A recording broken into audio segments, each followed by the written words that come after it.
Hi. I am absolutely buzzing. I've just been to see Ghostbusters Afterlife, and it's the most fun I've had in a cinema in a while. Probably the last thing I was hyped about was Shang-Chi, which I never actually got round to reviewing. I think I'm covered in popcorn, never mind. But I've just been to see Ghostbusters Afterlife. I was a little bit cautious, anxious going in. I have such affection for the first two films.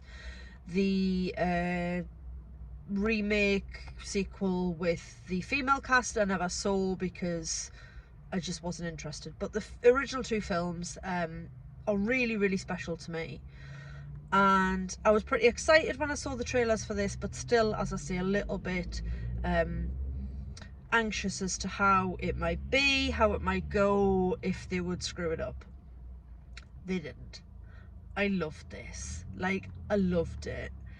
It's not perfect, but by God, it was fun. So to set the scene for you, this is set obviously in the present day, and we follow a family out to the middle of nowhere in Oklahoma to their father's and grandfather's farm. So basically what we figure out quite quickly is that this single mother, her teenage son and her young daughter are the family of the great Egon Spengler, played obviously in the original films by the late great Harold Ramis.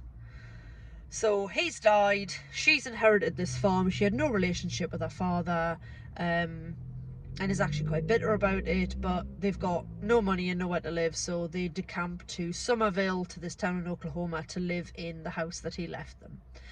And very quickly strange things start to happen. The teenage son is played by Finn Wolfhard, who people will recognise from Stranger Things, where he plays Mike Wheeler, and also from the Stephen King's It films. He played Richie Tozier in the, well, mainly in It Part 1, but obviously appeared a bit in It Part 2 as well. So he's brilliant. He's always brilliant. He's consistent. It's interesting to look at how much he's grown since we first met him in Stranger Things. Just upwards, mainly. But yeah, he's great.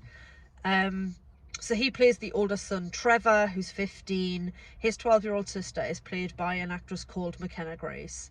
The casting of her as a 12-year-old girl whose granddad is supposed to be Egon Spengler is some of the most perfect casting I've ever seen. And I don't know how long they scoured auditions. I don't know if she studied the original films, but she is so much like a small 12-year-old female Egon.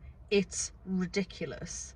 And she's really good. I mean, it's not just that she invokes that sort of spirit, but her performance is superb. And it's all the, like, internalizing of feelings, the raised eyebrow, the real deadpan sort of humour, the very fact that she's just smarter than everybody else in the room.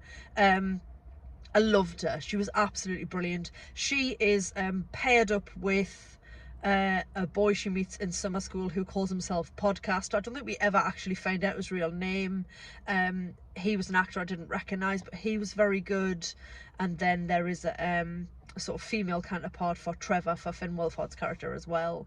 The character's name was Lucky, I believe. And again, it was an actress unknown to me, but the four young cast members who carry a lot of the film are all superb. The adult cast, again, the actress playing Egon's daughter, I didn't know, she was very good. The male lead, if you like, or the grown-up male lead, was played by the man who does not age, recently voted People's Sexiest Man Alive, Mr. Paul Rudd, who is gotta be just one of the most watchable actors working in Hollywood today. Like, he's impossible to dislike. The man is just charming and charismatic and affable, and he channels all of that into this character. It's just, and it's fun. It was interesting to see ghosts and Ghostbusters in a rural setting, because obviously the two original films and the remake, they were all set in New York. So to see Ecto-1 spinning through cornfields and handbrake turns in small town America was very different from the original films, but it felt really fresh and fun. And just from a nostalgia point of view, seeing Ecto 1, hearing the sirens, hearing the noise that a proton pack makes when it boots up, is just, it really tugs at that part of you that, you know, remembers seeing those films for the first time, remembers how much you loved those characters, but it manages to update it, to make it fresh while being totally respectful of the original. It's directed by Jason Reitman, who is of course the son of Ivan Reitman, who directed the original film. And there are so many wonderful nods to the original, while, like I say, making it accessible to a new audience. I haven't really got a bad word to say about it. Like I say, it's not quite perfect, but it's funny, it's smart, it's a little bit scary in places, it's wonderfully nostalgic, it looks great, all the performances are spot on. I love the music. The music, again, really, and I don't mean the obvious Ghostbusters theme, but just the sort of incidental music, the score, again, put me in mind of the original films. I'm buzzing. I'm buzzing because it's totally pushed that nostalgia button in me while giving me an up-to-date fun film. It is a 12A. If your children have seen the originals, fair enough. I wouldn't say it was any scarier than the originals, but there's still some bits in it that made me go, I'm not sure my kids would cope with that, but that's them. But yeah, please do see it yourself. If you're a fan of the originals and you're a little bit worried going in, don't be. It is an absolute joy. Bravo to all involved. I loved it.